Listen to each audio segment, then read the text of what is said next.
Good morning, good afternoon, good evening. कैसे हैं आप लोग सब? आई होप सो आप लोग सब ठीक होंगे।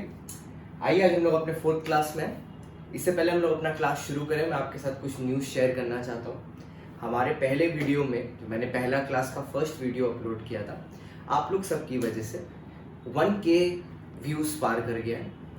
बहुत ही खुशी की बात है मेरे लिए, क्योंकि जब मैंने ये शुरू किया था मैंने सोचा नहीं था कि ये इतना बड़ा हो पाएगा, बट सब आपके प्यार सपोर्ट की वजह से। इसीलिए मैं बोलता हूँ ये हमारा चैनल है, ये ना कि मेरा चैनल है, ना कि मेरी टीम का चैनल है, ये हमारा चैनल है, मेरा और आपका। ठीक है, और आपका सपोर्ट ऐसे ही बना रहेगा तो चैनल विल ग्रो। बहुत सारे पॉजिटिव कमेंट्स वगैरह आए वीडियो में, बहुत सारे। ठीक है, एक बच्ची ने मेरे को कमेंट किया, ठीक है, व्हाट्सएप में, वो मैं आपके साथ शेयर करूँगा स्क्रीन पे। ठीक है, लॉजिक ये नहीं है कि उसने मेरी तारीफ की इसलिए मैं शेयर करना चाहता हूँ। आपको इस मैसेज से ये सीखने मिलेगा कि आपको कभी भी जिंदगी में हार नहीं माननी चाहिए। ठीक है, there will always be a moment in life where you will feel down, you will feel demotivated and things will not go their way. ये सबके साथ होता है, ये मेरे साथ भी होता है, आज तक मेरे साथ होता है। ठीक है, कि ऐसा एक समय आता है जब आपको समझ में नहीं आता है कि किस तरफ, किस डायरेक्शन में मूव करना चाहिए। उस टाइम में you should remember that there is always some positive in life. ठीक है, इस मैसेज से जो ये बच्ची ने किया, उससे ये और प्रूव हो गया कि ये पॉसिबल है। ठीक है, इन्होंने मेरा यूट्यूब चैनल देखा, देखिए आप इनका मैसेज एक बार, और ये जरूरी है आपके लिए देखना। ठीक है, बोलती है सर, हेलो सर, कॉन्ग्रेचुलेशंस कि आपने अपना ड्रीम प्रोजेक्ट पूरा कर लिया। ये मैंने जो ड्रीम प्रोजेक्ट लिखा था कि टैक्सेशन पढ़ाना बड़े लेवल पे, मेरा एक ड्रीम प्रोजेक्ट था। Secondly sir, I was really depressed. इनका क्या हुआ था कि इनका जब CA फाउंडेशन का पहला अटेम्प्ट था तो ये क्लियर नहीं कर पाई थी, क्योंकि एग्जाम से 1 महीना पहले इनका कोई ऑपरेशन हो गया था जो इन्होंने लिखा, तो उसकी वजह से ये नहीं कर पाई थी। उसके बाद हमें पता है कि May 20 में कोविड-19 की वजह से सारे एग्जाम्स पोस्टपोन हो गए, कुछ कैंसिल हो गए। जैसे CS के एग्जाम्स कैंसिल हो गए, CMA का भी फ्यूचर थोड़ा सा अनसर्टेन है, वो भी मोस्ट प्रॉब्ली कैंसिल हो ही जाएगा। एंड देन वो एग्जाम कैंसिल हो गए, तो इनका सेकंड अटेम्प्ट अभी था, लेकिन वो बार बार डिले होता जा रहा है, तो एक नेगेटिव फीलिंग बन जाती है लोगों के अंदर। तो इन्होंने भी वो नेगेटिव फीलिंग इनके अंदर हो गई थी। फिर उन्होंने क्या, इन्होंने मेरा वीडियो देखा कि मैं फ्री क्लासेस प्रोवाइड कर रहा हूँ और जिस तरह से मैं पढ़ाता हूँ उन्हें पसंद आया, तो उन्होंने ये डिसाइड किया कि अपने सिचुएशन के ऊपर कंटिन्यूअसली रोने से अच्छा वो क्या करें कि इंटर के लिए एक सब्जेक्ट प्रिपेयर कर लें। देखिए लास्ट में उन्होंने लिखा है, sir, today I came across your channel and trust me sir, I felt so good and I had a vision that at least I can start with one of the inter subjects. Now this is what the motive of the channel is. मैं इसी के साथ ना मैंने सोचा है कि मैं जैसे हर वीक आपको 5 क्लासेस मिलेगा। ठीक है, मैं 5 क्लासेस से ज़्यादा नहीं दूंगा आपको वीक में। रीज़न क्या है, आपके और भी सब्जेक्ट्स होंगे और आपके और भी एक्स्ट्रा करिकुलर एक्टिविटीज़ होंगी जो आपको करना होगा। मैं आपको 5 क्लासेस दूंगा, Monday, Tuesday, Wednesday, Thursday, Friday. ठीक है, सैटरडे आपको उन 5 क्लास का मटेरियल एक बार रिवाइज करना है, और संडे आपको मस्ती करिए, आप सोइए, थोड़ा सा रिलैक्स करिए। ऐसा नहीं है कि आपको लाइफ के बाकी इंजॉयमेंट्स नहीं करने क्योंकि आप पढ़ रहे हैं। ठीक है, मैं भी संडे को थोड़ा रिलैक्स करता हूँ बाकी चीज़ों को छोड़ के, इसलिए सैटरडे संडे कोई क्लासेस नहीं होंगे। ठीक है, सैटरडे आप रिवाइज करिए, संडे आप रेस्ट लीजिए, मंडे से विल स्टार्ट फ्रेश अगेन। ठीक है, यही हम लोग का वो रहेगा। मैंने सोचा था, आप लोग नीचे कमेंट में बता दीजिएगा, ठीक है, कि क्या मैं आपको सैटरडे के दिन में एक 5 मिनट का वीडियो बना के डालूं, जिसमें मैं आपको नॉट एग्जैक्टली मोटिवेट करूं, बट आपको ट्रू लाइफ स्टोरीज शेयर करूं जो मेरे अक्रॉस, मैं जिनको क्रॉस किया हूं अपने लाइफ स्पैन में, चाहे वो मेरी खुद की स्टोरीज हो या दूसरे की स्टोरीज हो, just to get you in the zone for Monday. ठीक है, आप नीचे कमेंट बॉक्स में लिख दीजिएगा, मैं उस हिसाब से बता दूंगा। अगर इसके डिमांड होती है तो मैं रोज सैटरडे 5 मिनट को आपको एक छोटा सा मोटिवेशनल इंस्पायरिंग वीडियो जरूर बना के दूंगा। अब आइए आज अपने क्लास से शुरू करते हैं। ठीक है, अच्छा, सबसे पहले मैं लास्ट दिन का कुछ रिवाइज करा दूं। ठीक है, वो बहुत जरूरी है। लास्ट दिन हम लोग ने क्या पढ़ा था? ठीक है, लास्ट दिन हम लोग ने रेसिडेंशियल स्टेटस का टॉपिक खोला था।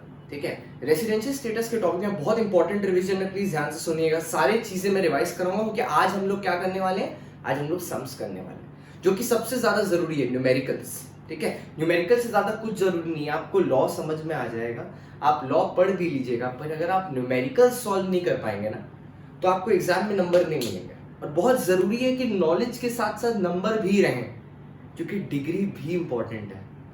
सिर्फ नॉलेज से नहीं होगा, और सिमिलरली सिर्फ डिग्री से भी नहीं होगा। सो दोनों साथ में चलाना है हम लोग को, ठीक है। आज नॉलेज को अप्लाई करना सीखेंगे, ठीक है। तो हम लोग क्या टॉपिक पढ़ रहे थे, रेसिडेंशियल स्टेटस। उसमें हम लोग ने क्या पढ़ा था कि क्लास 10 का एग्जाम होता है, 12 का एग्जाम होता है। 10 का एग्जाम पास करने से आपको रेसिडेंट बुलाया जाता है, 10 का एग्जाम फेल करने से नॉन रेसिडेंट बुलाया जाता है। क्या कंडीशन थी सर 6-1 की? मैं बहुत आस्ते आस्ते कर रहा हूँ, ये इंपॉर्टेंट है। 6-1A एक था, उसमें बोला था कि अगर आप इंडिया में 182 डेज, कितना 182 डेज रहते हैं 365 डेज के पीरियड में, तो आपको बुलाया जाएगा रेसिडेंट इन इंडिया।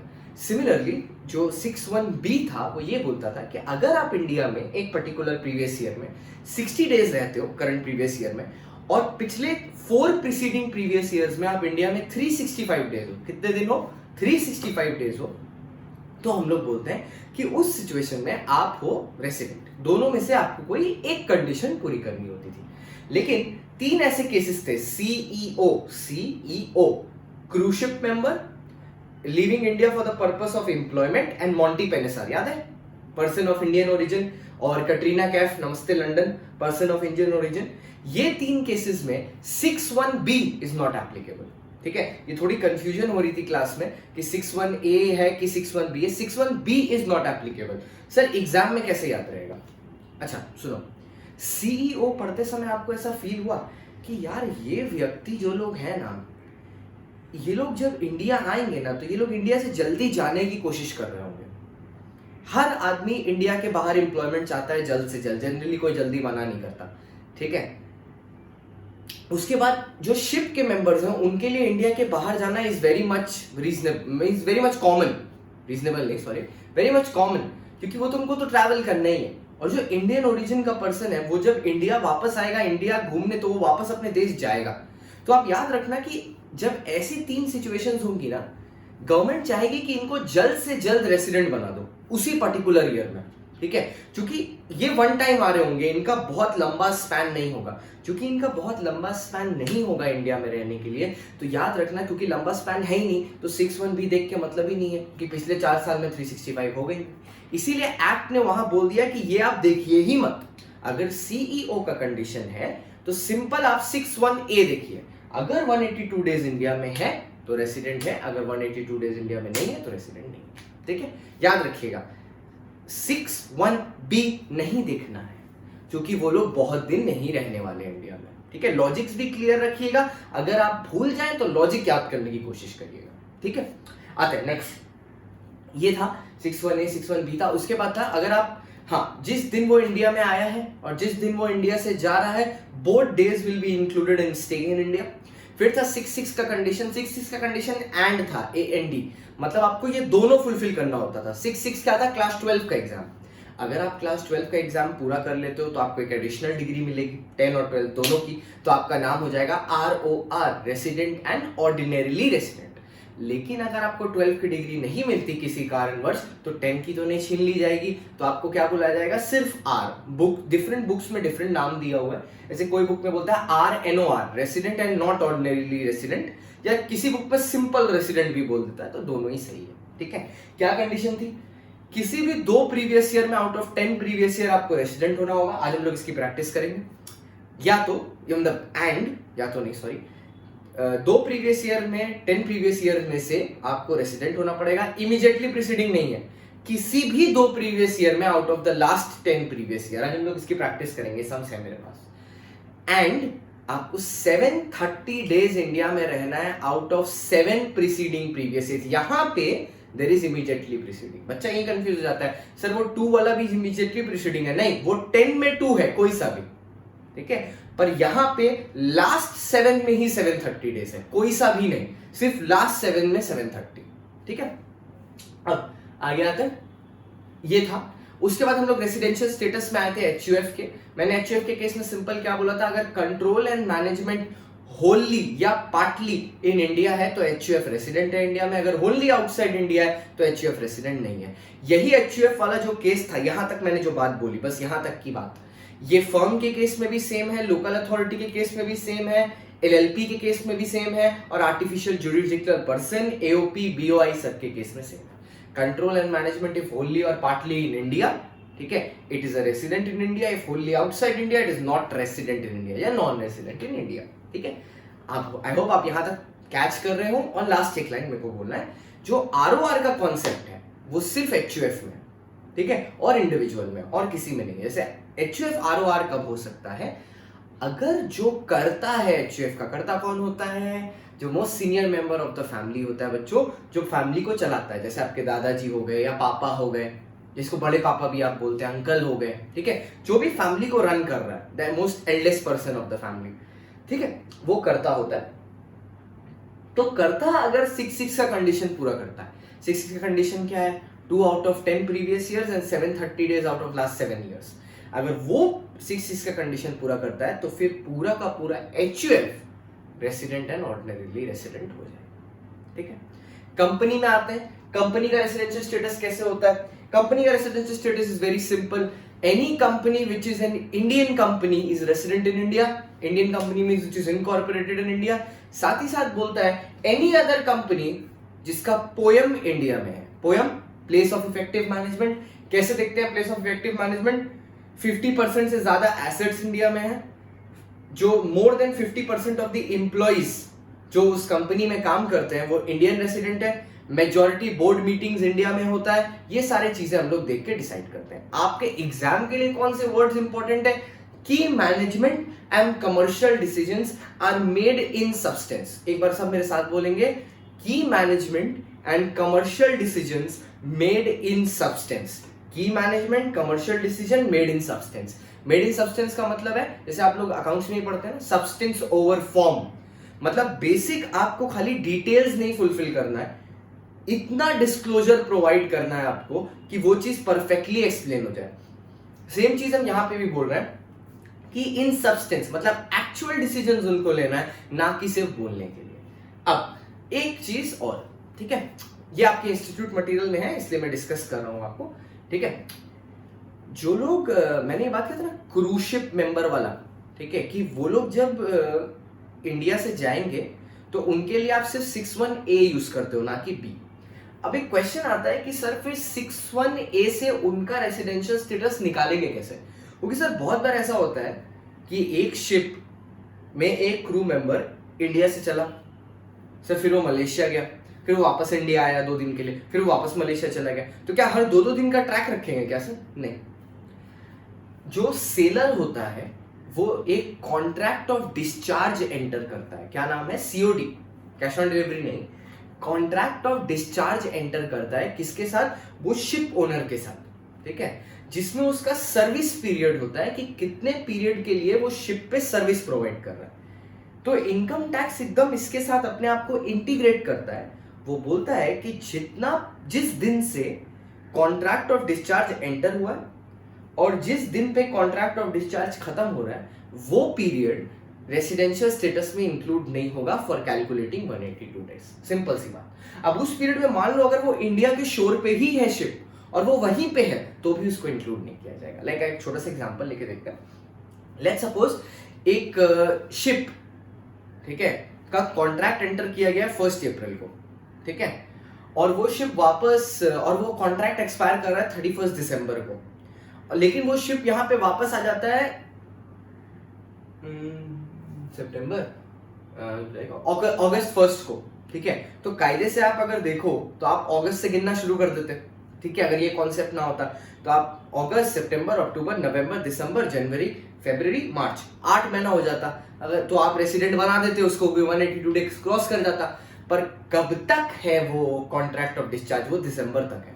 तो आप कैलकुलेट एक्चुअल में कर कब पाओगे, जनवरी, फरवरी, मार्च, उसके बाद कैलकुलेट कर पाओगे जैसे ही कॉन्ट्रैक्ट ऑफ डिस्चार्ज खत्म होगा। तो ये एक एडिशनल नॉलेज याद कर लेना, सिंपल वन लाइनर है, that the period from where the contract of discharge commences and when it expires will not be included in determining the residential status of a sailor or a cruise ship member। ठीक है, अच्छा, तो ये हम लोग का chapter last day का पूरा रिवीजन होता है। अब हम लोग आज के टॉपिक में चलते हैं, ठीक है। मैंने आपको टेलीग्राम के ग्रुप में, जो लोग ये देख रहे होंगे, सबसे पहले आप क्या करिए, बिना कुछ देखे वीडियो पॉज करिए, नीचे जो टेलीग्राम का ग्रुप है वहां जाके क्वेश्चंस का जो PDF है उसको डाउनलोड करिए, ठीक है, वो शेयर किया गया है। क्वेश्चंस का पीडीएफ डाउनलोड करिए, नोट्स डाउनलोड करिए। आप लोग ना एक काम किया करिए, नोट्स मैं पहले क्योंकि भेज देता हूँ, आप उसका या तो कॉपी निकाल के रख लीजिए, अगर आप प्रिंट करा सकते हो बेस्ट, कॉपी प्रिंट करा के रख लो, या क्या करो ना, लिख लो उसको। सर लिखें क्यों, आपने तो लिखा है, ये तो मैंने लिखा है ना, आप अपने हाथ से लिखोगे, आपको याद रहेगा। ट्राई करके देखो एक बार, ठीक है। आइए हम लोग तो यहाँ पे क्वेश्चंस और सॉल्यूशंस दोनों डिस्कस करेंगे। मैं पहले आपको रफ में क्वेश्चन दिखा दूंगा और फिर मैं आपको दिखाऊंगा कि इसको एग्जाम में लिखना कैसे।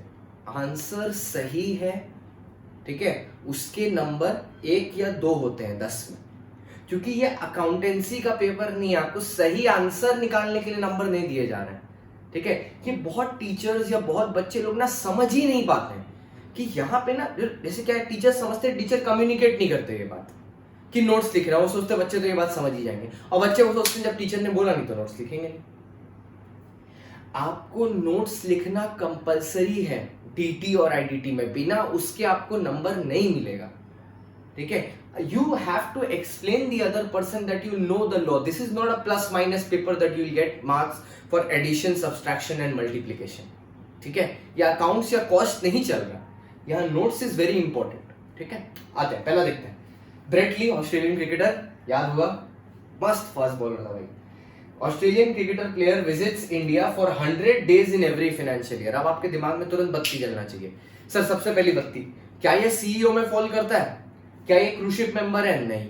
सर पहली बात, क्या ब्रेटली इंडियन सिटीजन है? नहीं। क्या इंडियन ओरिजिन का है? नहीं। तो तीनों कंडीशन तो लगी ही नहीं, तो आपको सीईओ देखने की जरूरत ही नहीं। सीईओ भी अप्लाई करने के लिए either has to be Indian citizen और a person of Indian origin, ये तो नाइदर है, तो सोचने ही नहीं, आगे बढ़ते हैं फिर। And 100 days in every financial year, तो आपके दिमाग में फिर से घंटी बजनी चाहिए। क्या सर 61A एप्लीकेबल होगा? बिल्कुल नहीं होगा, क्योंकि वो तो 182 बोल रहा है, ये तो हर प्रीवियस ईयर में सिर्फ 100 दिन रहा है। लेकिन सर क्या 61B एप्लीकेबल होगा? बिल्कुल होगा, क्योंकि ये 60 days बोला। अब देखो रफली कैसे कितना जल्दी कैलकुलेट होता है, 60 days बोलता है एटलीस्ट, ये 100 days रह रहा है, ठीक है। तो फर्स्ट वाला कंप्लाई हो गया। फिर लास्ट 4 प्रीवियस ईयर में it requires us 365 days, right, 365 days। ये बोल रहा है हर प्रीवियस ईयर में 100 दिन, तो लास्ट प्रीवियस ईयर में ये रहा कितने दिन होगा ब्रेटली? 400 days, है ना। कितने दिन रहा होगा? 400 days। हमको चाहिए कितना? 365। तो ब्रेटली तो रेसिडेंट है, हम इतना ही पढ़ के बोल दिया ब्रेटली रेसिडेंट है। अब आगे का सोचो, ठीक है। रेसिडेंट तो बन गया, क्लास 10 का एग्जाम ब्रेटली पास करिए। 12 देगा ना सर? हाँ 12 देगा। तो सर 12 के लिए क्या चेक करना है? 2 out of 10 previous year resident होना चाहिए। अब आपके दिमाग में फिर घंटी बजनी चाहिए, सर चेक कैसे करेंगे रेसिडेंट है कि नहीं? 61, ठीक है। पर क्या सर 61A लगेगा? बिल्कुल नहीं लगेगा, 100 days है, 182 चाहिए। तो क्या सर B देखेंगे? हाँ बिल्कुल। 1920 करंट प्रीवियस ईयर था, उसमें रेसिडेंट हो गया। इसके पिछले 10 साल देखने हैं आपको, तो अब कौन सा ईयर आप पकड़ो? आप पकड़ो ईयर 1819। कौन सा ईयर? 1819। 1819 में 100 दिन रहा है, मोर देन 60 प्लस पिछले 4 साल, 1819 से पिछले 4 साल, 1718, 1718, 1617, 1516, 1415, ये 4 मिला के हुआ 400, चाहिए कितना? 365। रेसिडेंट? यस। फिर 1 साल पीछे जाओ, ठीक है। आप कोई भी ईयर पकड़ सकते हो, वो प्रॉब्लम नहीं है, क्योंकि वो एनी बोलता है, बट हम लोग क्रोनोलॉजिकली चलते हैं। 1819 हो गया, अब आप पकड़िए 1718, कितना दिन? 60 से ज्यादा, हाँ 100 days हो गया।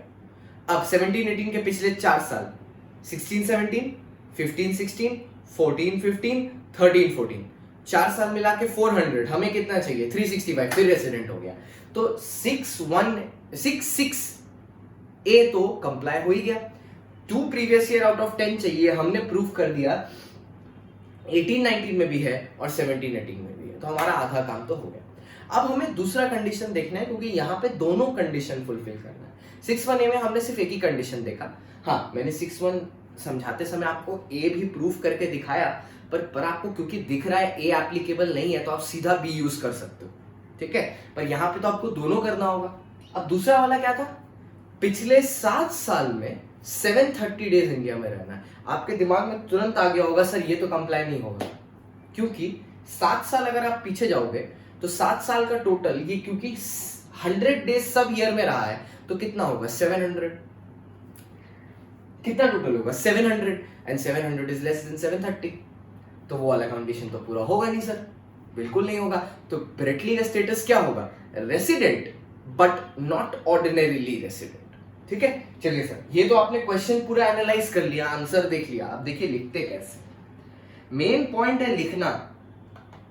आंसर सही होगा उसके लिए नंबर मिलेंगे, पर पहले लिखना सही है। देखिए सबसे पहले आप क्या करेंगे, मैंने क्या किया, सबसे पहले आप 6(1) का कंडीशन लिखेंगे पूरा का पूरा। देखिए as per section 6(1) in order to be a resident, आप पूरा लिखेंगे, मैंने सिर्फ आर लिखा है। A resident an individual shall fulfil one of the following condition. क्या है कंडीशन? सिंपल अपनी लैंग्वेज में लिखेंगे, कोई लॉ का लैंग्वेज आपको लिखने की जरूरत नहीं, अपनी लैंग्वेज में लिखिए। Should be in India for 182 days in the previous year और in India for 60 days and 365 days in IPPY का मतलब क्या है? Immediately preceding previous years. फिर से इमीडिएटली प्रीसीडिंग प्रीवियस ईयर्स। आगे बढ़ते हैं। हाँ देखो, in this case since Bradley is in India for 100 days in the current previous year 1920, 6(1)A is not applicable। ठीक है, बट एज पर 6(1)B आपको ये कैलकुलेट करके दिखाना होगा बच्चे एग्जाम में। ईयर 1920 रिक्वायरमेंट और इन इंडिया, रिक्वायरमेंट मतलब एक्ट कितना मांग रहा है और इन इंडिया मैं कितना हूं। आपका फॉर्मेट डिफर कर सकता है, बट मैं बोलूंगा आपको ये फॉर्मेट फॉलो करने के लिए, क्योंकि यही मैंने अपने एग्जाम्स में भी फॉलो किया था। प्रीवियसली बहुत सारे स्टूडेंट्स को भी दिया, वही जिनकी वजह से वो लोग भी बहुत अच्छे अच्छे नंबर से पास हुए। तो आप यही फॉर्मेट फॉलो करो तो बेटर रहेगा। Year, requirement and in India. तो ईयर है 1920, रिक्वायरमेंट कितना था 60 में, रहा कितना 100। Very good. अब 18, 19, 17, 18, ठीक है, थोड़ा ऐसे रख देता हूं, 17, 18 और 15, 16 चारों मिला के the requirement which I should fulfil is 365। But how many days have I stayed in India? 100 plus 100 plus 100 plus 100, 400 days. So hence Bradley is a resident in the previous year 1920। तो ये बात तो प्रूव हो गया कि Brett Lee resident है 1920 में। अब हम लोग आगे देखेंगे।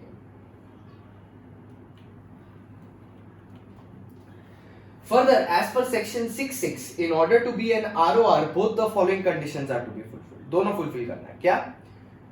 Should be R in any 2 out of 10 previous year and should be in India for at least 730 days out of 7 previous years। अब देखो, as per 6(1)(1) for the previous year 18-19, Lee is resident as per 6(1)B। अब आपको दिखाना है, एक बार दिखाना है, बार बार नहीं दिखाना। 6(1)B कैसे? ऐसे, फिर से सेम फॉर्मेट। 18-19 में 60 डेज चाहिए, मेरे पास 100 है। पिछले 4 साल में मिला के 365 चाहिए, मेरे पास 400 है। तो वो रेसिडेंट हो गया 17-18 में। सिमिलरली, ठीक है, मतलब ये वाला वो रेसिडेंट हो गया 18-19 में। Similarly he will also be resident in 17-18। आपको दोबारा कैलकुलेट करने की जरूरत नहीं है, एक बार कर दिया बहुत है। एग्जामिनर को समझ में आ गया, आपको आता है। आप 2 बार करना चाहते हैं कर दीजिए, कोई दिक्कत नहीं, बस रिक्वायरमेंट नहीं है। आप 6(6)B देखना चाहते हैं, 7 साल आपके ये आएंगे। देखिए आपके दिमाग में कोई और 7 साल थे तो एक बार आप देख लो, ये 7 ईयर्स आएंगे आपके दिमाग में। 730 होना चाहिए, मेरे पास है कितना? मात्र 700। तो देखिए मैंने कमेंट में क्या लिखा, ये बहुत इंपॉर्टेंट है कमेंट है। Brett Lee is a resident but not ordinarily resident in India for the previous year 1920। मतलब उसका रेसिडेंट का स्टेटस रहा, क्लास 10 पास रहा, लेकिन 12 नहीं पास कर पाया, तो 10 का डिग्री नहीं छीनेंगे। ये आपका था क्वेश्चन 1। अब क्वेश्चन 1 को मैंने इस तरह लिखा है ना कि आप जब इसको सॉल्व करोगे, ये पूरे के पूरे 12 क्वेश्चन जो है वो आपकी एक कॉपी में सॉल्व होने चाहिए, ठीक है। और आप पूरे 12 के 12 क्वेश्चन माइंड यू पूरे फॉर्मेट के साथ सॉल्व करेंगे। सही आंसर तो मैं आज क्लास में सारे 12 क्वेश्चन डिस्कस करने की कोशिश करूंगा, सारे के सारे। तो सही आंसर तो आपको सबका पता होगा, पर आपको प्रॉपरली लिखना है, लिखने की आदत डालिए। ये बहुत आलस वाली बात है, बहुत आलसी हो जाते हैं हम लोग ये सोचते समय, बहुत लेजी कि आंसर पता है लिख तो लेंगे ही, पर जिस दिन एग्जाम का आता है ना आंसर, उस दिन भी पता होता है पर लिख नहीं पाते। और आंसर पता होने के लिए नंबर आपको कोई नहीं देगा। और मैं नॉलेज पॉइंट ऑफ व्यू से भी बोलूं, आपके पास कोई क्लाइंट आएगा, ठीक है, या आप खुद के लिए टैक्स कंप्यूट कर रहे होगे, आपके पास नॉलेज है सब चीजों का क्योंकि आपने क्लासेस देखे हैं, पर अगर आप उसे कंप्यूट नहीं कर पाते तो फायदा क्या होगा, ठीक है। जैसे मैं एक छोटा सा चीज बता रहा था, 2-4 बच्चों ने मेरे को पूछा कि सर हम लोग ये कोर्स तो कर नहीं रहे, मैंने ये शायद बात पहले भी बोली थी, तो क्या हम वीडियो देखें। मैं आपको एक बात बताऊं, आप ये कोर्स देख लो पूरा का पूरा जो मैं करूंगा, दोस्तों के साथ अपने शेयर करो, क्योंकि जितना आप शेयर करोगे ना उतना लोगों तक पहुंचेगा, तो वो लोग भी एजुकेट होंगे। आप शेयर करो और सारे वीडियो देखो। उसके बाद आप एक क्या करो ना, आप एक कोर्स कर लो जाके, जो आपको ना प्रैक्टिकल नॉलेज दे दे कि ये सब चीज को अप्लाई कैसे करना है। वो लोग थ्योरी नहीं सिखाएंगे, सिर्फ प्रैक्टिकल सिखाएंगे। अब जब आपके पास थ्योरी का बैकअप है और प्रैक्टिकल नॉलेज भी है, आपका बिना कोई डिग्री के, just because of you have this knowledge and have that experience, and basically that experience is a certification course, ठीक है, you have that, you can get easily a job worth 25 or 30,000 as a tax consultant, as simple as that, or a filing agent। तो ऐसा नहीं है कि ये सिर्फ course वालों के लिए ही है, इसलिए ईमानदारी से पढ़ना होगा हमें, ठीक है। आइए नेक्स्ट क्वेश्चन की तरफ नजर डालते हैं। ये आया हमारा क्वेश्चन नंबर 2। क्या है सर क्वेश्चन नंबर 2? थोड़ा जूम कर दूं क्या? चलिए आइए थोड़ा जूम कर देता हूं।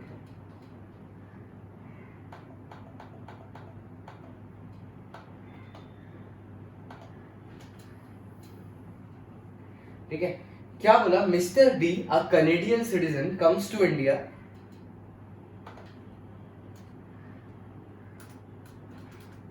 ठीक है, Mister B, a Canadian citizen, comes to India for the first time during the previous year 15-16। ठीक है, ये इंडिया कब आया है? For the first time in the previous year 15-16, first time आया है। During the financial year 15-16, 16-17, 17-18, 18-19 and 1920 he was in India for 55, 60, 90, 150 and 70 days।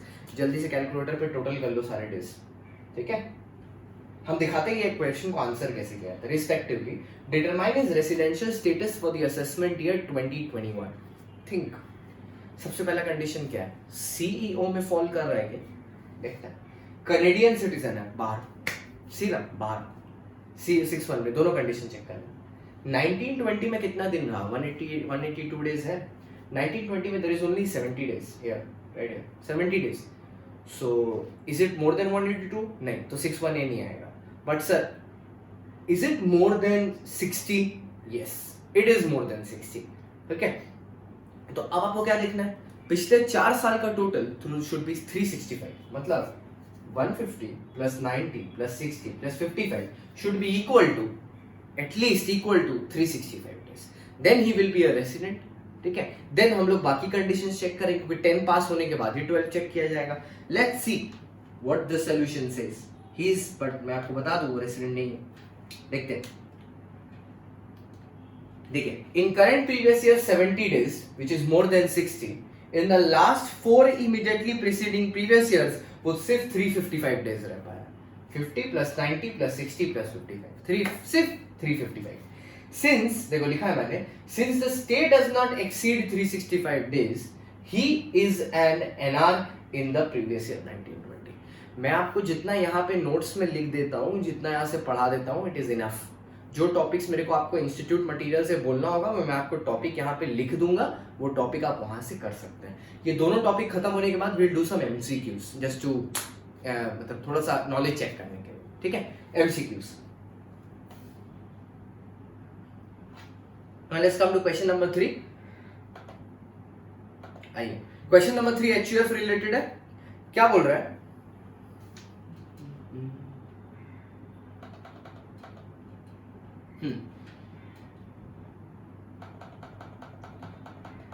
क्या बोल रहा है? The business of an HUF is transacted from Australia. ठीक है, सुनना ध्यान से। Transacted from Australia and all policy decisions are taken there. मतलब कंट्रोल एंड मैनेजमेंट इंडिया में है? नहीं बच्चा लोग, कंट्रोल एंड मैनेजमेंट कहां है? ऑस्ट्रेलिया में। बात खत्म। आगे next. Mister E, the karta of the HUF was born in Kolkata. कहां बोर्न हुआ है वो? कोलकाता में बोर्न हुआ है। कर्ता कोलकाता में बोर्न हुआ है। Visits India during the previous year 1920 after 15 years। मतलब पूरे 15 साल के बाद ये पहली बार इंडिया में आ रहा है। He comes to India on 1/4/2019 and leaves for Australia on 1/12/2019। Determine the residential status of E and the HUF of HUF। अब यहाँ पे इस क्वेश्चन में सबसे बड़ी गलती बच्चा क्या करता है पता है? खाली HUF के बारे में लिख के चला आता है, खाली HUF के बारे में। बट मैंने याद है आपको एक चीज बताया था, HUF और उसके मेंबर का सेपरेट लीगल एंटिटी होता है। मतलब उनका एक्ट में, इनकम टैक्स एक्ट में सेपरेट एग्जिस्टेंस है, तो उनका रेसिडेंशियल स्टेटस भी आपको क्या करना होगा, सेपरेटली चेक करना पड़ेगा, ठीक है। सो माइंड यू हियर, इसीलिए वो क्वेश्चन भी बोल रहा है, ठीक है, determine the residential status of mister E and the HUF, and तो पहले एचयूएफ के बारे में डिकोड करते हैं आंसर। एचयूएफ तो रेसिडेंट होगा नहीं सर क्यों नहीं होगा सर एचयूएफ रेसिडेंट? अरे दिमाग लगाओ, एचयूएफ को रेसिडेंट होने के लिए क्या चाहिए, कंट्रोल एंड मैनेजमेंट होली या पार्टली इन इंडिया चाहिए, ठीक है। ये है क्या? नहीं, ये तो बोल रहा है कंट्रोल फ्रॉम ऑस्ट्रेलिया, तो एचयूएफ नहीं आएगा।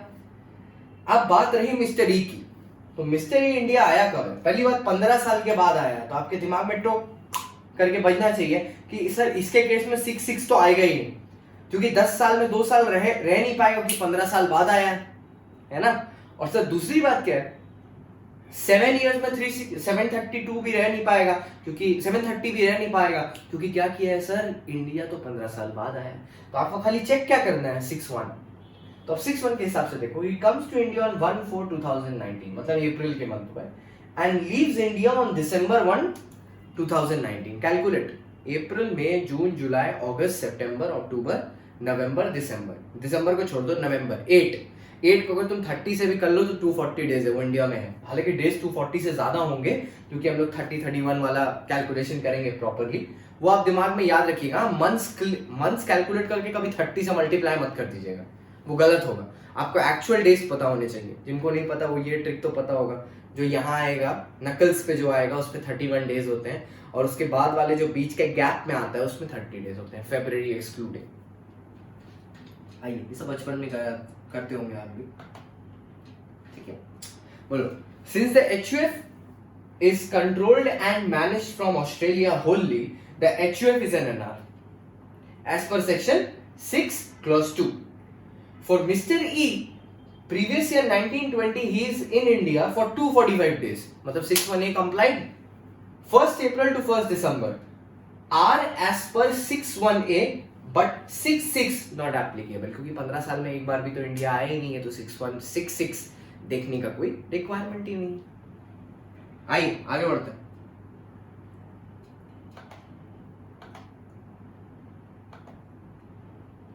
क्वेश्चन नंबर नेक्स्ट वाला देखते हैं। अच्छा, ये इंडियन सिटीजन है, तो यहाँ थोड़ा सीईओ देखना होगा। Mister A Indian citizen is living in Mumbai since 1950, काफी पुराने व्यक्ति हैं ये। ही लेफ्ट फॉर चाइना, देखो क्यों जा रहा है भैया China, he left for China on 1st July 2013 and comes back to India on August 7, 2009. Determine his residential status for the assessment year 2021। अब किसी के दिमाग में ना बहुत भयंकर कंफ्यूजन आया है, सीईओ एप्लीकेबल होगा सर? बिल्कुल नहीं होगा। जस्ट बिकॉज ये इंडियन सिटीजन है उसके लिए थोड़ी ना हो जाएगा एप्लीकेबल। सोचो, क्या ये इंडिया एम्प्लॉयमेंट पर्पस के लिए जा रहा है? कहीं लिखा है? नहीं। क्रू का मेंबर बन के जा रहा है? नहीं। इंडियन ओरिजिन है, इंडिया घूमने आ रहा है? नहीं। ये बोल रहा है living in Mumbai, he left for China on 1st July and comes back on 7th August। Reason नहीं बताया, तो the CEO will not be applicable. ये ट्रिक क्वेश्चन है, बेसिकली मैं आपकी नॉलेज चेक कर रहा था और कुछ नहीं। तो रेसिडेंशियल स्टेटस है, असेसमेंट ईयर में आया, ये मैंने सॉल्व नहीं किया, काफी इजी क्वेश्चन था। तो यहाँ पे आप एक चीज देखो, comes back to India on 7th August, ठीक है। तो 7th अगस्त में जितना मैं डेज बचा 23 अगस्त, सितंबर, अक्टूबर, नवंबर, दिसंबर, जनवरी, फरवरी, मार्च, there are 8 months, approximately 8 months, and he will be resident in India as per 6/1A। 6/1A से रेसिडेंट हो गया। अब आपको देखना है 6/6, ठीक है। पर देखो 6/6 भी मेरे हिसाब से हो जाएगा, क्यों? 1920 के पिछले 10 साल हो जाएंगे 1920 से, काउंट करिए मेरे साथ, 18-19, 17-18, 16-17, 15-16, 15-16, 14-15, ठीक है, और 13-14, 12-13 और 11-12, ठीक है, और 10-11, ठीक है। बहुत पीछे तक जा रहा था, तो क्योंकि ये फर्स्ट टाइम लेफ्ट किया 2013 को, तो 11-12 वाला साल और 10-11 वाले साल में तो ये रेसिडेंट हो ही गया। अब तुमको देखना पिछले 7 साल में 730 हुआ होगा कि नहीं, तो लेट्स सी 7 साल आएगा कहाँ पे। 1920 का पिछले 7 साल होंगे 18 19, 17 18, 16 17, 15 16, 14 15, 13 14, 13 14 और 12 13, ठीक है 7 इयर्स। अब देखो 12 13 में ये इंडिया छोड़ के गया है 1 जुलाई 2013 को, ठीक है 12 13 की ईयर में।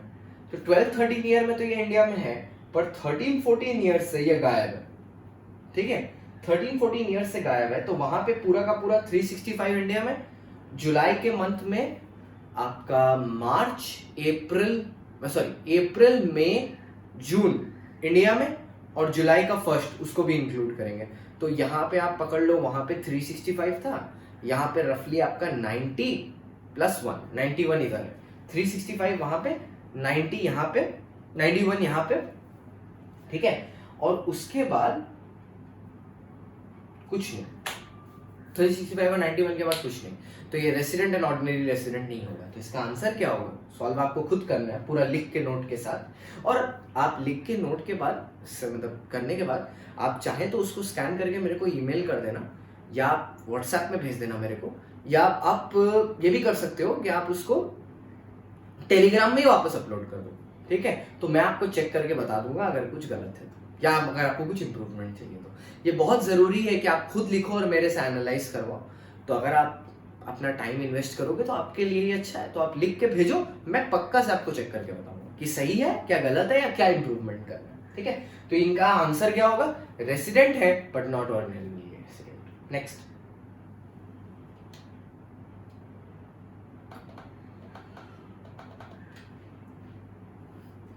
नेक्स्ट क्या? डॉक्टर ए, ये भी इंडियन सिटीजन है, and a professor in IIM को Lucknow, left India on September 9 2019 for US। अच्छा, अब ये देखो, ये लीव करके जा रहा है India for the purpose of employment. ये डॉक्टर अंकल ये लीव करके जा रहे हैं India for the purpose of employment. देखो कैसे पता चला मेरे को, देखो यहाँ पे लिखा है, left India on September 15 2019 for US to take up the professor job in MIT USA, ठीक है। जो लोग बच्चे लोग बिग बैंग देखते होंगे, इट्स सीरीज, उसमें आपको पता चलेगा MIT is an engineering college, ठीक है, ठीक है। तो काफी फनी सीरीज, आप देखा कर रहे हो बच्चे लोग जो ये देख रहे होंगे आजकल। तो नेटफ्लिक्स, Amazon प्राइम, हॉटस्टार, यही सब देखते हैं आप लोग आजकल। टीवी तो जनरली कोई देखता नहीं है। ये काफी अच्छा सीरीज है big bang, it's funny and it's less time consuming because it's only 20 minutes का एपिसोड। तो सी थोड़ा सा मूड लाइट हो जाएगा, जस्ट डोंट गेट एडिक्टेड, ठीक है।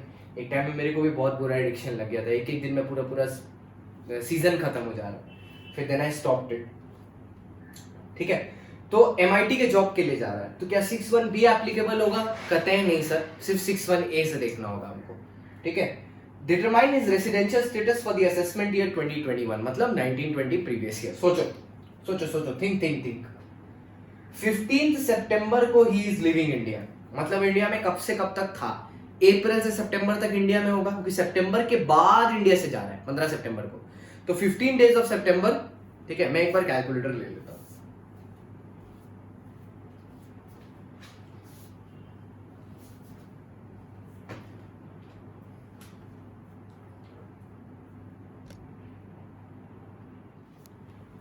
आइए चलिए हम लोग ये बात इसको कैलकुलेट करते हैं। तो ये 15 सितंबर को गया सर, तो 15 डेज सितंबर का हो गया, ठीक है। उसके बाद ये अप्रैल, मई, जून, जुलाई, अगस्त, ठीक है। अगस्त तक तो इंडिया में ही था, ठीक है। अगस्त और सितंबर में गया इंडिया से, तो पूरा अगस्त ले लेंगे। तो अगर हम लोग रफली 30 into 5 भी करें तो 150 हुआ प्लस 15 हुआ। तो सर देखिए एक बात तो सिंपल है कि 61A is not being complied, तो 182 डेज तो हो ही नहीं रहा। तो अभी किसी बच्चे के दिमाग में तुरंत आया तो 61B देख लो ना, उसके पहले तो इंडिया में है, पर नहीं देख सकते ना। क्यों सर, क्यों नहीं देख सकते? क्योंकि ये इंडियन सिटीजन है, he is going out of India for the purpose of employment. So you have to only see 61A. If 61A is complied, then well and good. If not complied, then you have to simply leave it.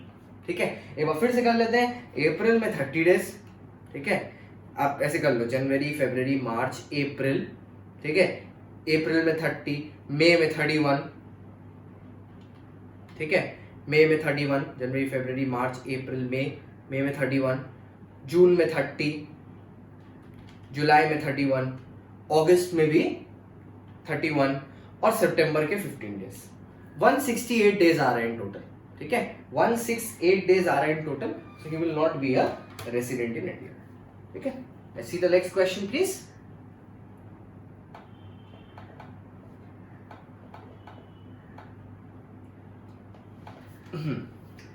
Mister X is a foreign citizen, तो CEO तो एकदम बाहर, ठीक है।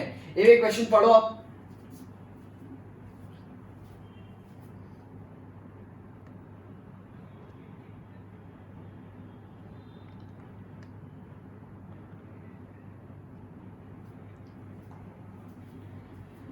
Mr. X is a foreign citizen. His father was born in Mumbai 1960 and the mother was born in USA in 1965. देखो ये तुमको एक और हिंट दे दिया, फादर मुंबई में बॉर्न हुआ है 1960 but mother was born in US in 1965। आपके दिमाग में तो करके बजना चाहिए, फादर इंडियन सिटीजन था, ठीक है, तो बच्चा क्या हो गया, इंडियन ओरिजिन का हो गया। आइए, ठीक है, दो चीज बोला है, तो इंडियन सिटीजन या इंडियन ओरिजिन, तो हो सकता है कि सम आपको आगे सीईओ की तरफ हिंट करे, हो सकता है, आगे देखते हैं।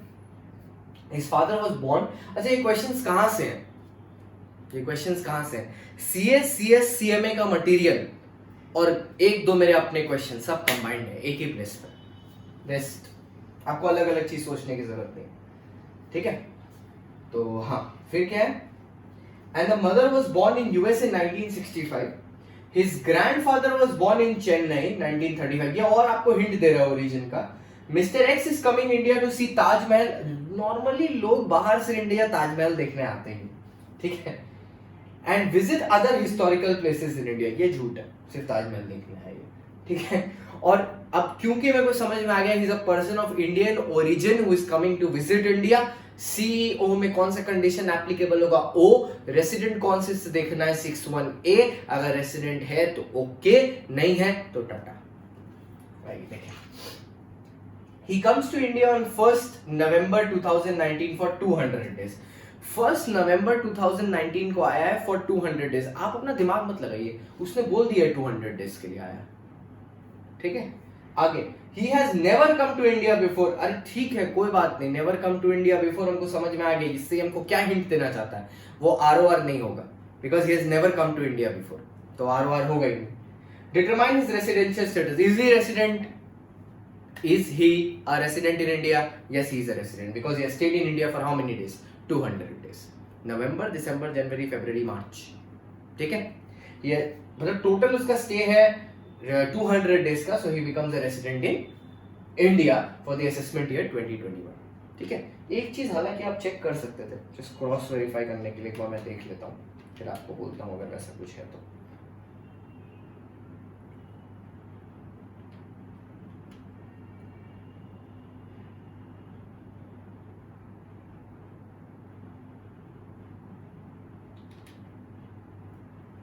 नवंबर, दिसंबर, जनवरी, फरवरी,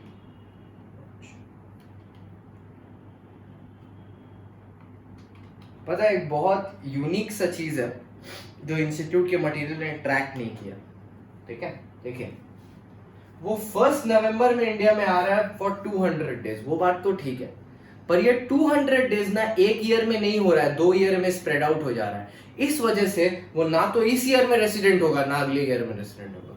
क्या सर ऐसा, पर आप एग्जाम में पता है हीट ऑफ द मोमेंट में लिख क्या देंगे कि 200 डेज है, हाँ ठीक है 182 पार कर रहा है, देखिए खुद देखिए आप, नवंबर में 30 डेज, दिसंबर में 31, जनवरी में 31, फरवरी में 28 और मार्च में 31, टोटल 151 हो रहा है, मतलब 151 यहाँ पे और 49 अगले में, तो अगले में 49 है, लेस देन 82, तो अगले ईयर में भी रेसिडेंट नहीं होगा 2021 में, और इस ईयर में भी रेसिडेंट नहीं होगा because it is less than 182।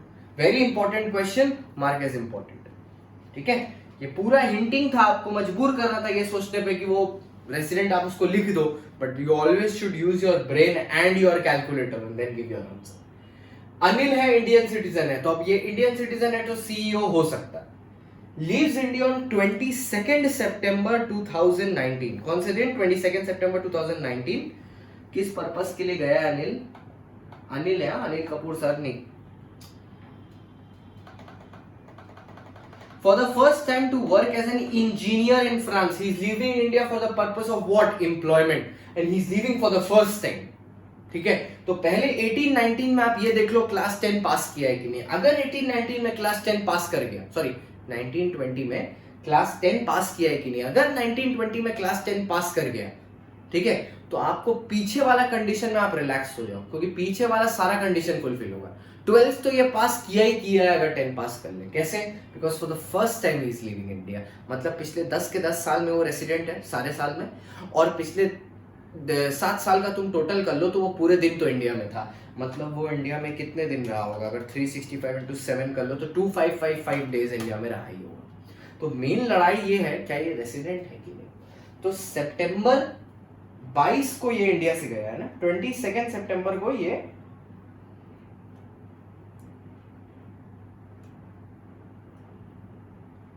22 सितंबर को ये इंडिया से गया है। तो अप्रैल,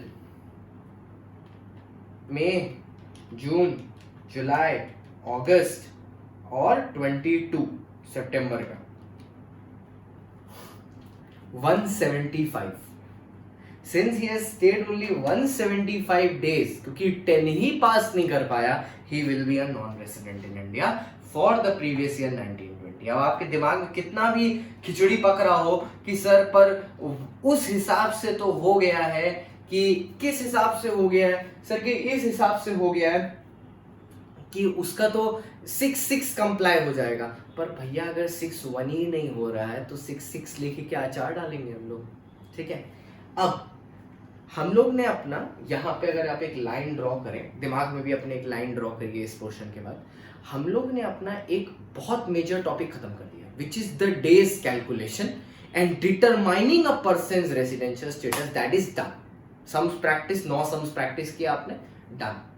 अब हमारा टॉपिक ये आता है, after you have determined a person's residential status, ठीक है, tell us what type of income will be taxable for him. Residential status determine कर दिया कि ये रेसिडेंट, ये नॉन रेसिडेंट, ये रेसिडेंट है, नॉन रेसिडेंट। अब हमको ये बताना है इनकी कौन सी इनकम टैक्सेबल होती है। इट इज लाइक आपने ये पहले बता दिया, ठीक है, ऐसे सीवी में नहीं होता है, आपने पहले ये बता दिया कि आपका क्वालिफिकेशन क्या, आपका जेंडर क्या है, उसके बाद आप बताते हो ना what will be your area, what do you want to specialise in. ठीक है, ऐसे सीएस सीएमए को भी अपने फाइनल लेवल तक जाते जाते एक स्पेशलाइजेशन सोच लेना चाहिए। जैसे मेरा स्पेशलाइजेशन यही है, मेरा तो प्यार स्पेशलाइजेशन यही है सब्जेक्ट, डायरेक्ट टैक्स। ठीक है, तो आपको अपना एक स्पेशलाइजेशन, जिसको कोर फील्ड बोलते हैं ना, वो देख लेना चाहिए। तो अभी हमने क्या सीख लिया? अभी हमने सीख लिया सारी जनरल बातें कि कैसे हम रेसिडेंट बनेंगे, या कैसे नॉन रेसिडेंट होंगे, या कैसे आरओआर होंगे। अब हम सीखेंगे स्टेटस के हिसाब से कौन सी इनकम टैक्सेबल होगी। So what is the topic called? Scope of income based on residential status. Scope of income based on residential status. तो आइए पहले उसको सॉल्व करते हैं, उसके बाद अपने बाकी के क्वेश्चन आंसर करेंगे। एक और क्लास लगेगा हम लोगों को रेसिडेंशियल स्टेटस कंप्लीट करने में, क्योंकि इंपॉर्टेंट है। और ये सेक्शन का नाम क्या है? Section number 5, scope of income on residential status of a person. पहले कुछ बातें डिस्कस करते हैं। इनकम रिसीव्ड इन इंडिया का मतलब क्या होता है?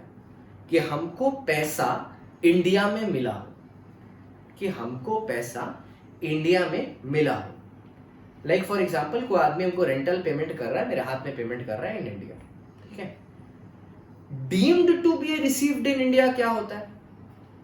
Deemed to be received in India क्या होता है?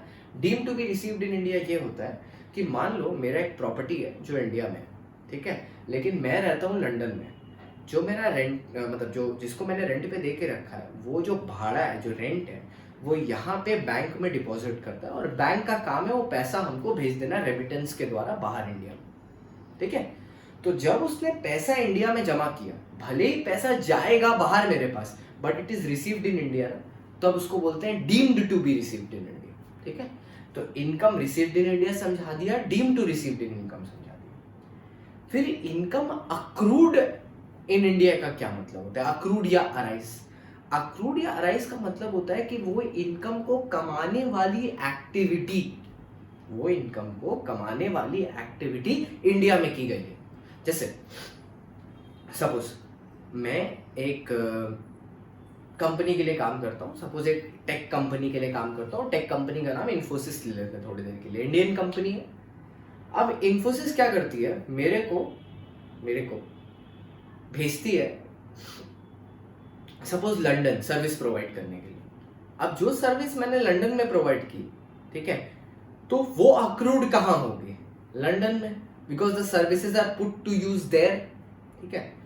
अब यही इन्फोसिस अगर मेरे को, मैं मुंबई ब्रांच में हूं और दिल्ली भेजती है मेरे को भेजने का सर्विस देने के लिए, तो सर्विसेज अक्रूड कहाँ हुई? दिल्ली में, but it is in India. तो accrued means the place where your services are being used और वेयर यू प्रोवाइड सर्विस। अब डीम टू अक्रू का क्या मतलब होता है? ठीक है, डीम टू अक्रू का मतलब होता है जहां आपकी सर्विसेज अज्यूम्ड की जाएंगी। क्या की जाएंगी? अज्यूम्ड की जाएंगी। लाइक सिंपल, एकदम सिंपल, कुछ लोग सॉफ्टवेयर्स बना के ऑनलाइन बेचते हैं, ठीक है, सॉफ्टवेयर्स बना के ऑनलाइन बेचते हैं।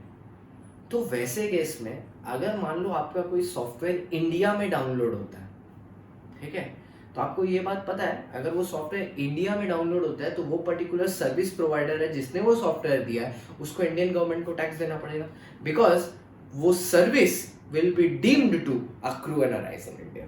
तो डीम का मतलब ये समझ लीजिए। डीम्ड वर्ड का मतलब ये होगा ना यहाँ पे कि वैसा वो दिख रहा है, एक्चुअल में है नहीं बट दिख रहा है। देखो यहाँ पे भी एक्चुअली सर्विस वो कहाँ से प्रोवाइड किया? इंडिया के बाहर से, तो ऑनलाइन प्रोवाइड किया। सॉफ्टवेयर कहाँ डेवलप किया? बाहर, बट क्योंकि वो यूज्ड इन इंडिया हो रहा है तो it will be deemed to accrue and arise in India, ठीक है।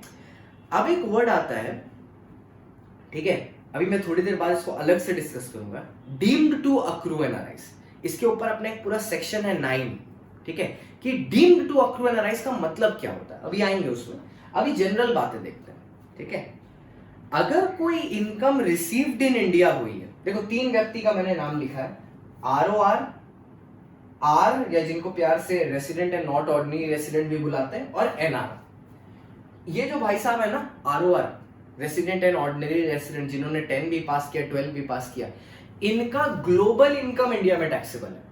व्हेन आई से ग्लोबल इनकम, ये पैसे कहीं पे भी रिसीव करें, कहीं पे भी सर्विस प्रोवाइड करें, वो पैसा इंडिया में ही टैक्सेबल हो। इनकी ये मजबूरी है। हमने याद है लास्ट में बोला था कि देखो बताएंगे तुम लोग को ROR बनने से, कि आप लोग को बोला था कि आप लोग को बताएंगे कि ROR बनने से क्या होता है। ROR बनने से क्या होता है, आपकी सारी इनकम इंडिया में ही टैक्सेबल हो जाती है, ठीक है। अब आपके दिमाग में आ रहा होगा सर ऐसी भी तो कोई इनकम होती होगी जिसपे मैं इंडिया के बाहर टैक्स देता हूँ, उसका आपको यहाँ पे टैक्स क्रेडिट मिल जाता है। क्या मिल जाता है? Tax credit. मतलब जैसे सपोज आपने कोई इनकम बाहर अर्न की जिसपे आपने बाहर टैक्स दे दिया, अगर उसी इनकम पे इंडिया पे भी टैक्स लगता है तो इंडियन गवर्नमेंट या तो अपने रेट से टैक्स लगा के वहां का टैक्स सेट ऑफ करके आपको जो नेट बन रहा है वो पेमेंट करने बोलेगी, या तो सिंपल क्या बोल देगी, आपने वहां टैक्स पेमेंट कर दिया, यहाँ उस पर पेमेंट करने का जरूरत नहीं। ये बहुत ही एडवांस टॉपिक है, इसको बोला जाता है DTAA, double tax avoidance agreement. DTAA, double tax avoidance agreement, या दूसरा मेथड जो मैंने बोला ना सेट ऑफ कर देगा, उसको बोलते हैं फॉरेन टैक्स क्रेडिट। क्या बोलते हैं? Foreign tax credit. आगे आते हैं, ठीक है। अब ये हुआ इनकम रिसीव्ड और deem to be received in India. Income या तो रिसीव इन इंडिया हुआ या deem to received in India हुआ। ये जो NR व्यक्ति है ना, इसके लिए सिर्फ 2 तरह का इनकम टैक्सेबल हुआ। कौन सा इनकम? जो या तो इनकम रिसीव्ड इन इंडिया हुआ है, ठीक है, इसके लिए सिर्फ 2 तरह का इनकम टैक्सेबल, या तो इनकम रिसीव्ड इन इंडिया हुआ है या deem to be received in India हुआ है, या इनकम अक्रू या अराइज इन इंडिया हुआ है, या deem to income accrue and arise हुआ है। सिर्फ 2 तरह का इनकम। मतलब या तो वो इंडिया में अराइज हुआ होगा तो इसके लिए टैक्सेबल है, या तो वो इंडिया में रिसीव हुआ होगा तो NR के लिए टैक्सेबल है, वरना NR के लिए टैक्सेबल नहीं होगा। इनके लिए सब कुछ टैक्सेबल है, ठीक है। अब बचा ये R, ठीक है। R के लिए इनकम जो रिसीव्ड इन इंडिया है वो टैक्सेबल होगा, इनकम जो अक्रूड इन इंडिया वो टैक्सेबल होगा, और ऐसी कोई इनकम जो एक बिजनेस से आ रही है जो कंट्रोल्ड फ्रॉम इंडिया है वो भी टैक्सेबल होगा। क्या बोला? इनकम जो रिसीव्ड इन इंडिया वो टैक्सेबल होगा, इनकम जो अक्रूड इन इंडिया है वो टैक्सेबल होगा, एंड सिमिलरली वो इनकम जो इंडिया में आ रहा है, ठीक है, वो इनकम जो इंडिया में आ रहा है due to a business connection in India, ठीक है, due to a business connection, what I want to say is due to a business being controlled from India, ठीक है, याद है हम लोग पढ़े थे कंट्रोल एंड मैनेजमेंट इंडिया में होना चाहिए, so from a business which is controlled in India, तो रेसिडेंट के केस में वो भी टैक्सेबल हो जाएगा। जैसे एचयूएफ के केस में इमेजिन करो, अगर बिजनेस कंट्रोल्ड फ्रॉम इंडिया होगा तो एचयूएफ कौन से 3 कैटेगरी में आएगा यहाँ पे, इसलिए वो लिखा गया है कि उनके लिए वो इनकम भी टैक्सेबल होगी जो रिसीव्ड इन इंडिया भी है, अक्रूड इन इंडिया भी है, similarly it is from a business which is controlled in India. आइए देखते हैं, मैंने पूरा समझा दिया बोलते बोलते। देखिए, इनकम रिसीव्ड इन इंडिया और deem to be received in India, ROR के लिए यस, आर के लिए यस, एनआर के लिए भी यस। इनकम अक्रूइंग और अराइजिंग इन इंडिया, इसके लिए भी यस। आप दूसरा पार्ट छोड़ दो डीमिंग वाला फिलहाल के लिए, इसके लिए भी यस, इसके लिए भी यस, इसके लिए भी यस। देखो तीसरा में देखो, इनकम अक्रूइंग और arising in India whether due to business controlled और प्रोफेशन सेटअप इन इंडिया, मतलब या तो बिजनेस इंडिया से कंट्रोल होना चाहिए या तो प्रोफेशन इंडिया में सेटअप होना चाहिए। प्रोफेशन इंडिया में सेटअप होना मतलब सीए फॉर्म इंडिया में होना चाहिए, और बिजनेस कंट्रोल फ्रॉम इंडिया मतलब उसका मेन कंट्रोल और मैनेजमेंट इंडिया में होना चाहिए। तो आरओआर के लिए तो ग्लोबल, आर के लिए यस, लेकिन एनआर के लिए क्या हो जाएगा, नो। मतलब एनआर के लिए सिर्फ 2 केसेस में टैक्सेबल इनकम है, या तो वो रिसीव्ड इन इंडिया हो जाए या वो अक्रूड इन इंडिया हो जाए। इसका तो डीमिंग वाला क्या है अभी आएंगे उसमें। देखिए, ये मैंने अब ऊपर वाले का सिनॉप्सिस लिख दिया जो मैं आपको ऑलरेडी समझा चुका हूं। देखिए, therefore income of an NR will only be taxable in India if it is received in India or accrued in India। दूसरा पार्ट आप छोड़ दीजिए। Next, for ROR global income is taxable except under DTAA or FTC। DTAA double tax avoidance agreement या arrangement, और foreign tax credit FTC। Foreign tax credit का मतलब simple set of कर देंगे, जो नेट बचा हुआ आप पे कर दीजिएगा, और DTAA मतलब पूरा माफ, ठीक है। वो पूरा माफ करने का तरीका अलग होता है, पर ये आपके फाइनल ईयर के सिलेबस में अभी नहीं है, बस मैंने नाम कॉइन कर दिया क्योंकि आपको पता होना चाहिए ये क्या है। तो कुछ लोग तो नॉलेज पर्पस के लिए भी देख रहे हैं ना, तो बस मैंने टर्म कॉइन कर दिया। आते हैं, exempted income will B exempted for all, ये बात याद रखिएगा। मैंने ये बोल दिया ग्लोबल इनकम आरओआर का टैक्सेबल होगा, इसका ये मतलब नहीं आप दे दनादन सब लिख देंगे। जो सबके लिए एग्जेम्प्टेड है वो उनके लिए भी एग्जेम्प्टेड है। Like agriculture income exempted for all in India, ठीक है। Dividend from an Indian company exempted for all, dividend from a mutual fund exempted for all, ठीक है। स्पॉन्सरशिप एग्जेम्प्टेड, तो ये share of profit from a partnership firm exempted, तो ये सबके लिए एग्जेम्प्टेड रहेगा। यहां पे एक लड़ाई है, ठीक है, किसके बीच लड़ाई है, सीए और सीएस के मटेरियल में लड़ाई है, और मैं आपको प्रूफ कर दूंगा कि लड़ाई में जीत कौन रहा है और उसके पीछे का लॉजिक क्या, ठीक है। ये बोलता क्या है, इनकम अर्नड और received outside India but later on remitted to India shall not be taxable for R NR ROR, ठीक है, shall not be taxable for R NR ROR. अब हम बताते हैं इसका मतलब क्या है। रेमिटेंस का मतलब क्या होता है, रेमिटेंस का मतलब होता है पैसा भेजना, ठीक है। रेमिटेंस से अक्रू और अराइज आप नहीं देख सकते, क्यों, देखिए, पैसा कमाया दूसरी जगह जाएगा, भेजा कहीं भी जा सकता है। लाइक आप लोग टीवी एडवर्टाइजमेंट में देखते होंगे, या आपको पता भी होगा, बच्चा पहले पढ़ता लिखता है, बहुत बड़ा बन जाता है, अच्छा नॉलेजेबल हो जाता है, डिग्री मिल जाती है, जॉब लग जाता है, फिर वो इंडिया के बाहर चला जाता है नौकरी करने, उसको नौकरी बाहर मिल जाती है, वहां से वो अपने मम्मी पापा को पैसा भेजता है थ्रू बैंकिंग चैनल। अब आप क्या ये पैसा मम्मी पापा के हाथ में टैक्सेबल करोगे, नहीं करोगे, क्यों, क्या उन्होंने इनकम अर्न की है क्या, नहीं, उनको तो इनकम सेंट हुई है। और क्या ये पैसा इंडिया में टैक्सेबल है भी, नहीं, क्योंकि ये तो बैंकिंग चैनल्स के थ्रू इंडिया में आया है।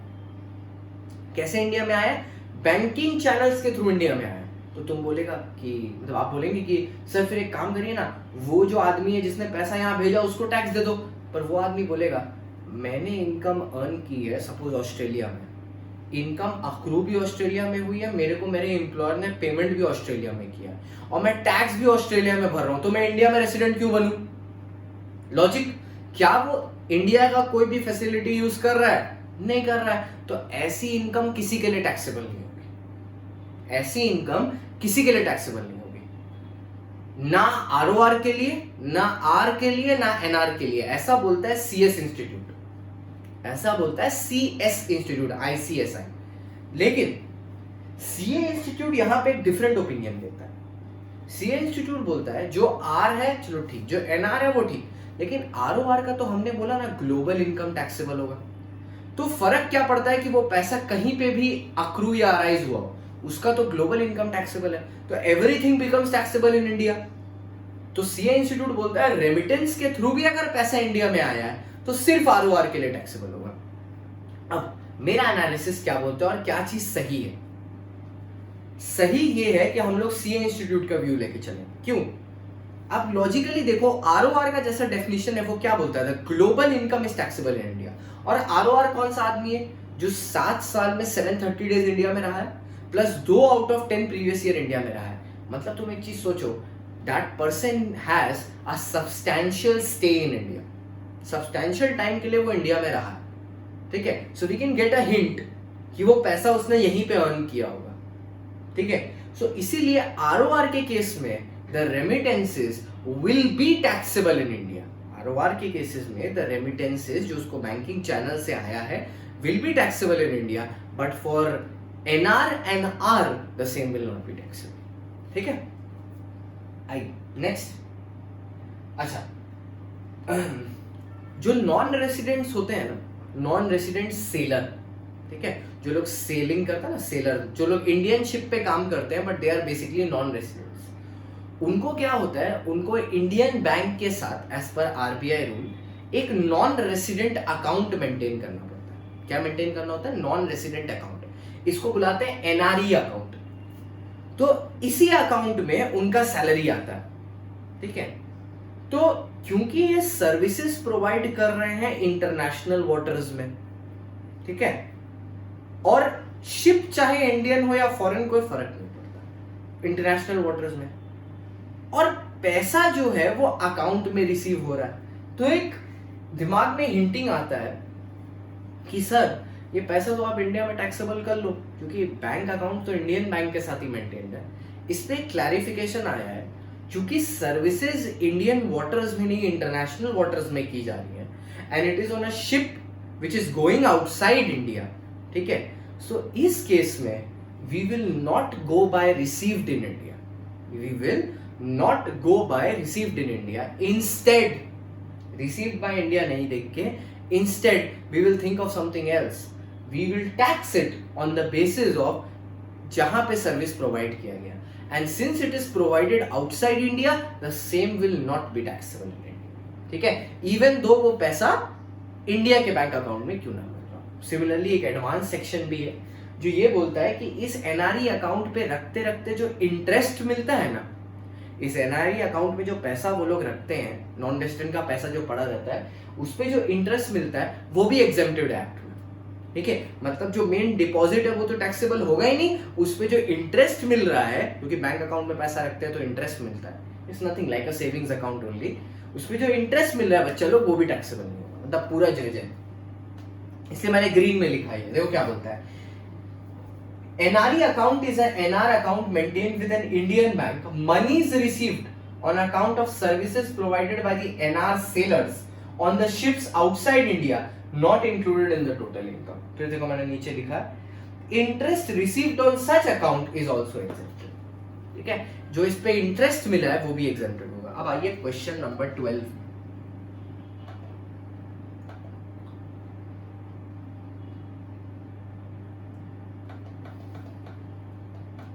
अगर मैंने एक दो क्वेश्चन छोड़ दिए यहाँ पे, एक या दो क्वेश्चन मैं छोड़ रहा हूं तो वो आपके करने के लिए, इसलिए छोड़ रहा हूं।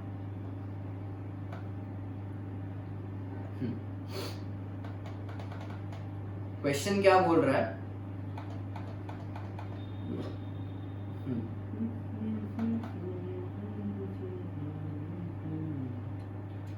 हाँ क्वेश्चन बोल रहा है कि आपको 3 लोगों के लिए बताना है कि कौन सी इनकम टैक्सेबल होगी, कौन सी इनकम टैक्सेबल नहीं होगी, ठीक है।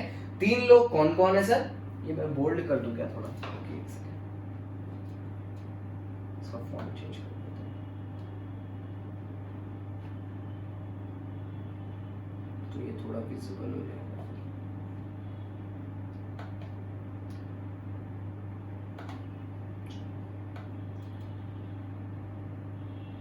अभी ठीक है? आई होप आप लोग देख पा रहे हैं, ठीक है? From the following particulars, income furnished by Mr. Anirudh pertaining to the year 31st 3/2020, आपको टोटल इनकम निकालना है तीन स्टेटस में, जब वो ROR है, जब वो RNOR है, मतलब बेसिकली रेसिडेंट है, और नॉन रेसिडेंट है। सोचिएगा, ठीक है, तीनों कैटेगरी में। Short term capital gain on sale of shares of an Indian company received in Germany. Think, received कहां पे है? जर्मनी में, तो नहीं होगा। बट शेयर्स किस कंपनी का है? इंडियन कंपनी का, मतलब अक्रू अनराइज कहां से हुआ है? इंडियन कंपनी से। कैसे समझे? कैसे समझे? शेयर्स बेचा है, शेयर्स किसका है? इंडियन कंपनी का। इंडियन कंपनी मतलब रेसिडेंट इंडिया में है, सिंस एनी कंपनी, कंपनी का रेसिडेंशियल स्टेटस में पढ़ा था, if it is an Indian company. तो जैसे ही हमने बोला इंडियन कंपनी, मतलब वो रेसिडेंट है। अगर आपने एक रेसिडेंट चीज कंपनी का शेयर्स बेचा है इंडिया के बाहर, ठीक है, तो वो इनकम अक्रू इंडिया में हुआ है, becomes taxable in India. ROR के लिए भी टैक्सेबल, आरएनओआर के लिए भी टैक्सेबल, और एनआर के लिए भी taxable. Next, dividend from a Japanese company received in Japan. Think, company Japanese है, तो अक्रू कहां हुआ? जापान में। रिसीव्ड कहां हुआ? जापान में। तो सर अक्रू भी जापान में हुआ, रिसीव भी जापान में हुआ, तो क्या इंडिया में टैक्सेबल होगा? नहीं, जापान में टैक्सेबल होगा। इंडिया में थोड़ा टैक्सेबल होगा, तो जापान में टैक्सेबल होगा। पर सर थिंक, आरओआर के लिए ग्लोबल इनकम टैक्सेबल होता है, तो 10,000 आरओआर के लिए तो टैक्सेबल, बाकी दोनों के लिए एग्जेम्प्टेड। एनआर के लिए भी एग्जेम्प्ट और आर के लिए भी एग्जेम्प्ट। ये सारे रीजंस जो मैं बोल रहा हूं ना, ये आपको नीचे लिखने हैं सम के। ऐसे पहले वाले के नीचे में आप नोट क्या लिखेंगे? हर पॉइंट के लिए एक नोट होना पड़ेगा। पहले वाले के नीचे आप नोट क्या लिखेंगे? Since the company is an Indian company, the income will B accrued and arise in India. Since the company is an Indian company, the income will accrue or arise in India. Next, दूसरे वाले में क्या लिखेंगे? Since dividend is from a company outside India and it is even received outside India, the same is only taxable for ROR and exempted for the for R and NR. Next, यहां पे देखो, यहां मजा है main सी में। अच्छा, जब सी में मेन मजा है तो हम लोग सी बाद में करेंगे, क्योंकि इस पे बातचीत होगी। अभी एक सीए इंस्टीट्यूट के पॉइंट ऑफ व्यू से हम सॉल्व किया गया, एक सीएस इंस्टीट्यूट के पॉइंट ऑफ व्यू से फिर डिस्कस किया गया सही कौन सा है, ठीक है। Dividend from RP limited an Indian company. Remember, dividend from an Indian company is exempted under section 10 clause 34, is exempted under section 10 clause 34। 1034 प्यार से बोलते हैं, तो क्योंकि ये exempted है तो ये तीनों के लिए नॉट टैक्सेबल होगा, तो ये तीनों में आप डैश दे सकते हैं। मैं दिखाऊंगा फॉर्मेट कैसा है। Agriculture income, agriculture income is exempted under section 10 clause 1 when the agriculture land is in India। ये याद रखना, agriculture income is exempted under section 10(1) when the agriculture land is in India। हम लोग यही वाला, ये जो टॉपिक है ना, ये नेक्स्ट क्लास के बाद वाले क्लास में यही करने वाले हैं। Incomes which do not form a part of total income, incomes which do not form a part of total income। ये पूरा का वो जो टॉपिक होगा ना, वो 5 मार्क्स के लिए रिलेवेंट होगा, क्योंकि वो हर सम में इसी तरह से बीच बीच में घुसा हुआ रहेगा, ठीक है।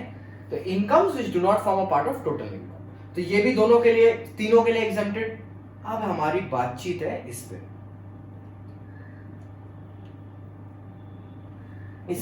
यहां हमारी मेन बात है। Rent from a property in London deposited in a bank in London later on remitted to India through approved banking channels.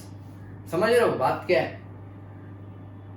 Rent from a property कहां पे है? लंदन में, तो अक्रू कहां हुआ है? लंदन में। Deposited in a bank in London, तो रिसीव भी कहां हुआ है? लंदन में। तो क्या एनआर के लिए टैक्सेबल हो नहीं सकता, आर के लिए टैक्सेबल होगा नहीं, क्योंकि दोनों चीज इंडिया के बाहर है और यहाँ पे बिजनेस तो है नहीं, तो कंट्रोल फ्रॉम इंडिया का सवाल ही पैदा नहीं होता।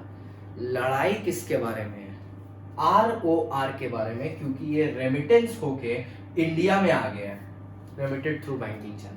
तो लड़ाई किसके बारे में? आरओआर। सीएस इंस्टीट्यूट बोलता है ये टैक्सेबल नहीं होगा। क्यों? Because it has been remitted through banking channels. CA institute क्या बोलता है? ये इनकम फ्रॉम हाउस प्रॉपर्टी है। ये क्या है? Income from house property. हम लोग पढ़ेंगे, ये हमारा फर्स्ट हेड ऑफ इनकम है। ये सुनिएगा ध्यान से। इनकम फ्रॉम हाउस प्रॉपर्टी जो भी होता है उस पे 30% स्टैंडर्ड डिडक्शन मिलता है। मतलब जो भी आपका इनकम फ्रॉम हाउस प्रॉपर्टी, जैसे इसको हम लोग क्या अज्यूम करते हैं कि this is GAV, gross annual value. This is GAV, gross annual value. Gross annual value से भी less municipal tax, gross annual value से भी लेस म्युनिसिपल टैक्स। और उसके बाद आता है नेट एनुअल वैल्यू, और जो नेट एनुअल वैल्यू रहता है उसका 30% एग्जेम्प्टेड होता है, एकदम स्ट्रेट। तो यहाँ पे ये जो है ये नेट एनुअल वैल्यू दिया हुआ है क्योंकि कोई म्युनिसिपल टैक्स है नहीं। तो सीए इंस्टीट्यूट के लॉजिक के हिसाब से 75,000 से we will less simple 30,000, 30%, and 50 to 500 will be income for ROR. ठीक है, आइए देखते हैं। हमने दोनों की व्यू से किया आपको। ओके, आज का हमारा डिस्कशन ही यही था कि कौन सा सही है। जैसे पहला वाला सम सॉल्व किया गया, देखो पहले वाले में तो कोई डिस्प्यूट था नहीं, दूसरे वाले में भी कोई डिस्प्यूट था नहीं, ना डी में कोई डिस्प्यूट था ना ई में कोई डिस्प्यूट था। तो इन दोनों का total is 15,000 which is done. लड़ाई कहां पे है? यहां पे, यही है वो रेंट वाला। अगर सीएस इंस्टीट्यूट का ले तो आंसर ये होगा 25, 15, 15। लेकिन जब सीए इंस्टीट्यूट का बात करेंगे, ठीक है, तो सीए इंस्टीट्यूट बोलता है from CA view point ROR income would be 25,000, जो कि नॉर्मल है 15 + 10 प्लस 75,000 लेस 30%। तो तब आंसर हो जाएगा 77,500। आरओआर के लिए 77,500, बाकी आर और एनआर के लिए 15, 15। सब कोई यही करेगा एग्जाम में, यही करेक्ट है। ठीक है, अच्छा अब कुछ एग्जाम्पल मैंने यहां पे लिख दिए just for general purpose, general knowledge purpose, कि कौन सी ऐसी इनकम है जो रिसीव्ड इन इंडिया मानी जाएगी। और ये तीनों एग्जाम्पल ना सैलरी के पॉइंट ऑफ व्यू से लिखे हुए हैं। सैलरी एक टॉपिक जो होता है ना, हेड ऑफ इनकम, उसके पॉइंट ऑफ व्यू से लिखे हुए हैं। देखिए एक बार, ठीक है, बस अभी एक बार रीड कर लो। आपको अगर ये ना भी समझ में आए तो जब मैं सैलरी करवाऊंगा तो इसको फिर से बोलूंगा। ठीक है, जैसे contribution to recognized provident fund, pension fund and unrecognized provident fund, इन तीनों में ना एम्प्लॉयर कंट्रीब्यूट करता है। ठीक है, जो भी एम्प्लॉयर कंट्रीब्यूट करता है इन तीनों फंड में, that will deem to be या that is actually received in India. जो भी एम्प्लॉयर का कंट्रीब्यूशन होता है we will assume it to be received in India. ठीक है, ये बस एग्जांपल के तौर पर मैंने किया था। और उस पर जो इंटरेस्ट भी मिलता है एम्प्लॉयर के कंट्रीब्यूशन पे, that is also received in India, income received in India. ठीक है, ये एक छोटा सा डिस्कशन है। अक्रू और ड्यू का क्या मतलब होता है? अक्रू का मतलब होता है अक्रूअल बेसिस। जैसे मान लीजिए आप जब एफडी कराते हो बैंक में जाके, हर दिन इंटरेस्ट होता है, लेकिन इंटरेस्ट मिलता आपको कब है? 1 साल के एंड में, 3 साल के एंड में। अगर आपने एफडी कराया 5 साल का तो 5 साल के एंड में, तब वो ड्यू होता है, मींस रेडी फॉर पेमेंट। ठीक है, अक्रू तो एवरीडे होता है। जैसे आपका जो मंथली सैलरी होता है, अक्रू तो हर उस दिन होता है। अक्रू का मतलब होता है मेरा हक है पर अभी मिलेगा नहीं। हिंदी में मतलब होता है अक्रू का कि मेरा हक है पर अभी मिलेगा नहीं। तो हर एक दिन जो आप काम करते हो वैसे करके वो सैलरी अक्रू होता जाता है। ठीक है, लेकिन मिलता आपको कम है मंथ के एंड में। तो ये है difference between accrue and due. ठीक है, ये अक्रू एंड ड्यू का डिफरेंस आप प्लीज एक बार लिख लो, मैं आपको टाइम देता हूं, पहले एक बार सुन लो फिर लिखना। Accrue means accrual basis where income is generated over a period of time. Due means when that such income becomes due for payment. Due means when it is due for payment. Accrual means where the income is accumulating over time. Accumulating over time, or due means due for payment.